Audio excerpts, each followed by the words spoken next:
Hi guys, आज हम लोग कुछ डेटा टाइप्स के बारे में जानेंगे। बिकॉज डेटा टाइप के बिना आप ना तो वेरिएबल क्रिएट कर सकते हैं और ना ही आपका प्रोग्राम बन सकता है। सो डेटा टाइप बहुत ही इंपॉर्टेंट पार्ट होता है किसी भी प्रोग्रामिंग लैंग्वेज में, चाहे वह सी हो, सी प्लस प्लस हो, जावा या फिर कोई भी अदर प्रोग्रामिंग लैंग्वेज हो।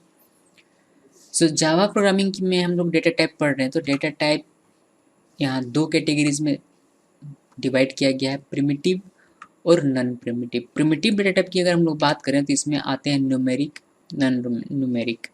नॉन प्रिमिटिव डेटा टाइप के बारे में अगर हम लोग बात करें तो इसमें क्लास, एरे और इंटरफेस आता है, जिसके बारे में हम लोग वन बाय वन पढ़ेंगे, ठीक है। और प्रिमिटिव डेटा टाइप के न्यूमेरिक डेटा टाइप के बारे में अगर हम लोग बात करें तो उसमें इंटीजर और फ्लोटिंग पॉइंट आता है। इसके बारे में अगर आप लोग सी और सी प्लस प्लस जानते हैं तो यहाँ आप लोग जानते होंगे इंटीजर और फ्लोटिंग पॉइंट, और यहाँ एरे भी आप लोग जानते हैं। और अगर आपने सी प्लस प्लस भी पढ़ा है तो क्लास के बारे में भी जानते होंगे। ओके, नॉन न्यूमेरिक में की बात करते हैं तो इसमें आपका आता है कैरेक्टर और बूलियन। ओके, सो कैरेक्टर के बारे में भी अगर आप जानते हैं तो अच्छी बात है, ठीक है। देखिए, सी और सी प्लस प्लस जो होता है वो बहुत ही ज़रूरी होता है जावा प्रोग्रामिंग के लिए। मतलब अगर आप सी और सी प्लस प्लस जानते हैं तो जावा प्रोग्रामिंग आपके लिए थोड़ा सा आसान हो जाता है। ओके, सो अगर आप सी और सी प्लस प्लस जानते हैं तो आपको इंटीजर डेटा टाइप के बारे में पता होगा, फ्लोटिंग डेटा टाइप के बारे में पता होगा, कैरेक्टर डेटा टाइप के बारे में पता होगा, बूलियन डेटा टाइप के बारे में पता होगा, क्लास के बारे में पता होगा, एरे के बारे में पता होगा, और यहाँ इंटरफेस के बारे में आपको शायद पता ना हो, बिकॉज ये हमारा एक नया कॉन्सेप्ट है जावा प्रोग्रामिंग में। ओके, सो इन सभी डेटा टाइप्स के बारे में हम लोग देखते हैं। मैं यहाँ आपको इंटीजर, फ्लोटिंग, कैरेक्टर और बूलियन के बारे में बताऊंगा, ठीक है। उसके बाद वन बाय वन हम लोग आगे की वीडियोस में क्लास, एरे और इंटरफेस के बारे में देखेंगे। So integer integer are whole numbers. Integer are whole numbers का मतलब अगर आप कोई भी वेरिएबल डिक्लेयर करते हैं डेटा टाइप इंटीजर उसका, ठीक है, तो वह एक होल नंबर लेगा। होल नंबर का मतलब होता है एक पूर्ण संख्या, उसमें डेसिमल नहीं होना चाहिए, ठीक है। तो इंटीजर में कौन कौन से डेटा टाइप आते हैं? इंटीजर में आते हैं बाइट, इसका साइज ये है 8 बिट या फिर 1 बाइट कहिए, दोनों में से जो भी कहिए। इसका डिफ़ॉल्ट वैल्यू होता है 0, और इसका ये रेंज होता है। जैसे कि एग्जांपल में 10 एक, अगर आप कोई भी वेरिएबल लेते हैं बाइट में उसका डेटा टाइप, तो उस तरीके से उसमें 10 वैल्यू असाइन कर सकते हैं, एक integer value. Short data type, इसका जो साइज होता है 2 बाइट का होता है, ये भी बाई डिफ़ॉल्ट 0 होता है, इसका रेंज ये होता है। इंट ज़्यादातर हम लोग इस्तेमाल करते हैं इंट, सो इंट 4 बाइट का होता है और इसका रेंज ये होता है। एग्जांपल में जैसे कि इस तरीके से, एग्जांपल में मैं आपको यहाँ 10,000 दिखा रहा हूँ, इसका मतलब ये नहीं कि आपको 10,000 ही मिलेगा हमेशा, आप 10 भी यहाँ दे सकते हैं, 500 भी यहाँ दे सकते हैं, ठीक है। ये इसके रेंज पर डिपेंड करता है actually. Okay, long, large value अगर आपको स्टोर करना है आपके वेरिएबल में तो हम लोग लॉन्ग का यूज़ करते हैं। इसका रेंज यहाँ आप देख पा रहे होंगे। ओके, सो ये है इंटीजर। बात करते हैं फ्लोटिंग पॉइंट की। अब number containing a fractional part is called real number और फ्लोटिंग पॉइंट नंबर, यानी कि डेसिमल के साथ अगर आपको कोई नंबर लिखना है या फिर स्टोर करना है या फिर वैल्यू देना है तो हम लोग वहाँ फ्लोटिंग पॉइंट का यूज़ करते हैं। फ्लोटिंग पॉइंट में फ्लोट डाटा टाइप और डबल डाटा टाइप का यूज़ किया जाता है। फ्लोट डाटा टाइप 4 बाइट का होता है, और इसको इस तरीके से आप एग्जांपल जैसे कि देख पा रहे होंगे, इस तरीके से हम लोग लिखते हैं। डबल डाटा टाइप 8 बाइट का होता है, और इसको इस तरीके से आप लिखते हैं, ठीक है। ओके, इसमें 0.0 बाई डिफ़ॉल्ट ये होता है, ठीक है। सो ये है फ्लोटिंग पॉइंट। कैरेक्टर की बात करें, a char is a single character that is a letter, a digit, a punctuation mark, a tab, a space और something similar.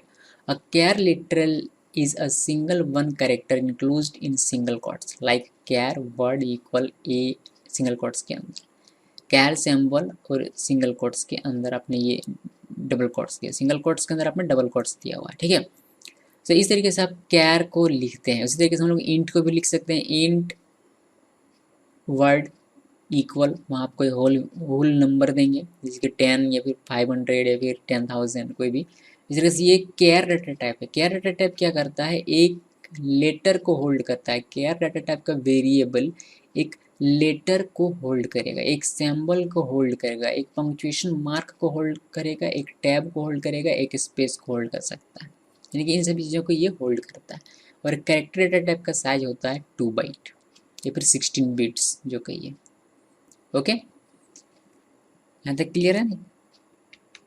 Booleans are logical variables which can contain the value either true or false. Any other value cannot be assigned to a boolean variable. जब भी आप कोई variable बनाते हैं उसका अगर आपने डेटा टाइप बूलियन रखा हुआ है तो वह सिर्फ या तो ट्रू या फिर फॉल्स, दोनों में से कोई एक वैल्यू ही होल्ड करेगा, इसके अलावा कुछ भी होल्ड नहीं करेगा। बाय डिफ़ॉल्ट इसमें फॉल्स रहता है।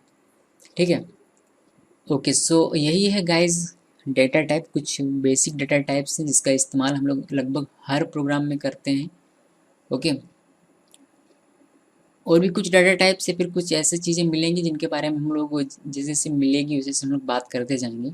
ठीक है, और यहाँ हम लोगों ने क्लास एरे इंटरफेस के बारे में बात नहीं किया है बिकॉज वो एक बड़ा बड़ा टॉपिक है, तो उसके बारे में हम लोग अलग से बातें करेंगे। ठीक है, सो फिलहाल के लिए इतना याद रखिएगा कि इंटीजर, फ्लोटिंग पॉइंट, कैरेक्टर और बूलियन, ये 3-4 चीज़ें आप याद रखिए क्योंकि आगे के प्रोग्राम में हम लोग इन सब चीज़ों को काफ़ी यूज़ करेंगे और लगभग हर प्रोग्राम में हम लोग कम से कम इंटीजर का तो हर प्रोग्राम में यूज़ होता है। ठीक है, और अगर आप प्राइस के साथ डील करते हैं तो फ्लोटिंग पॉइंट का आपका यूज़ ज़्यादातर होगा प्राइस के साथ अगर आप डील करते हैं तो। ओके, बिकॉज उसमें प्राइस मीन्स क्या, प्राइस मीन्स डेसिमल में होना जरूरी है, यानी कि अगर किसी प्रोडक्ट का कीमत 10 रुपीज़ 50 पैसे हैं तो उसमें आप पॉइंट देकर 10.50 लिखेंगे, और वो 50 पैसा जो होता है काफ़ी इंपॉर्टेंट होता है प्राइस के लिए। वही 50 पैसा किसी का प्रॉफिट है, किसी का बेनिफिट है, किसी वेंडर का, सो आपको हर चीज़ का काउंट करना पड़ता है।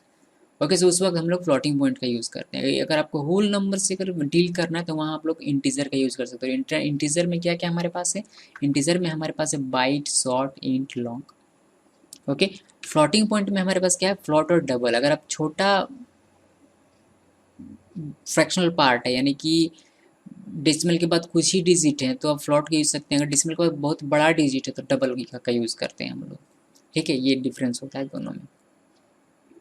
और कैरेक्टर के बारे में तो पता ही कि ये सिर्फ एक लेटर को होल्ड करता है और बूलियन ट्रू और फॉल्स को होल्ड करता है। ओके, सो आई होप कि गाइस डाटा टाइप का आपका क्लियर होगा। इसका एग्जांपल हम लोग नहीं देख रहे हैं बिकॉज जैसे जैसे प्रोग्राम आता जाएगा वैसे से आपको पता चलता जाएगा कि हम लोग उसको लिखते कैसे हैं या फिर अदर चीज़ें। ठीक है, मैं आपको थोड़ा सा एक एग्जाम्पल बता देता हूँ कि डाटा टाइप को लिखते कैसे हैं। ठीक है, जैसे कि आपका क्लियर हो जाएगा। ओके, सो प्रैक्टिकल देखते हैं इसका। जैसे कि डेटा टाइप अगर इंटीजर की हम लोग बात करें तो उसके लिए हम लोग इंटीजर में हम लोग बाइट यूज़ कर सकते हैं, इंट यूज़ कर सकते हैं, और भी जो चीज़ें मैंने आपको बताई वो सर लॉन्ग यूज़ कर सकते हैं आप। ये हम लोग ज़्यादातर यूज़ करते हैं इंट। तो इंट ये आपका डाटा टाइप हो गया, इसके साथ आपको एक वेरिएबल लिखना पड़ता है जैसे कि नंबर। ठीक है, और इक्वल देकर आप इसका वैल्यू असाइन कर सकते हैं 10। मैंने अभी तक आपको वेरिएबल के बारे में बताया नहीं है, वेरिएबल के बारे में आपको नेक्स्ट वीडियो में बताऊंगा। सो मे बी ये पूरा आपको समझ में नहीं आ रहा होगा, लेकिन अब वेरिएबल जैसे ही पढ़िएगा तो उससे आपको ये पूरा चीज़ समझ में आएगा। ठीक है, सो फिलहाल इतना जाने कि डाटा टाइप ये आपका डाटा टाइप हो गया, इंट डाटा टाइप हो गया, और इसका आपने एक वेरिएबल लिखा और ये 10 इसको वैल्यू अपना असाइन किया, यानी कि नंबर के पास है 10, और ये नंबर नाम का वेरिएबल जो है 10 को होल्ड कर पा रहा है क्योंकि हमने इसका डाटा टाइप लिखा हुआ इंट। और इंट क्या करता है, इंट एक होल नंबर को स्टोर करवाने के काम आता है, यानी कि अपने अगर कोई भी वेरिएबल का डाटा टाइप इंट लिखा हुआ है तो यह वेरिएबल एक होल नंबर को होल्ड कर सकता है। ओके, उसी तरीके से अगर आप फ्लॉट लिखते हैं नम तो इसमें आप 10.356 और एफ, इस तरीके से आप इसको लिख सकते हैं कि ये एक फ्लोटिंग पॉइंट नंबर है यानी कि डेसिमल वाला नंबर है। ओके, अगर कोई बड़ा डेसिमल वाला नंबर है तो आप उसको इस तरीके से लिख सकते हैं। ओके, इस तरीके से आप लिख सकते हैं। अगर कैरेक्टर की बात करें, कैर डेटा टाइप की, तो आप कैर को इस तरीके से लिख सकते हैं, वर्ड इक्वल ए। ओके, से इस तरीके से आप डेटा टाइप लिखते हैं और उसका वेरिएबल लिखते हैं। वेरिएबल के बारे में आप अभी ज़्यादा टेंशन मत लीजिए, वेरिएबल के बारे में आपको नेक्स्ट वीडियो में बेहतर तरीके से बताया जाएगा और उस वक्त आप डेटा टाइप को भी ठीक से समझ पाएंगे। Okay, so thanks for watching this video.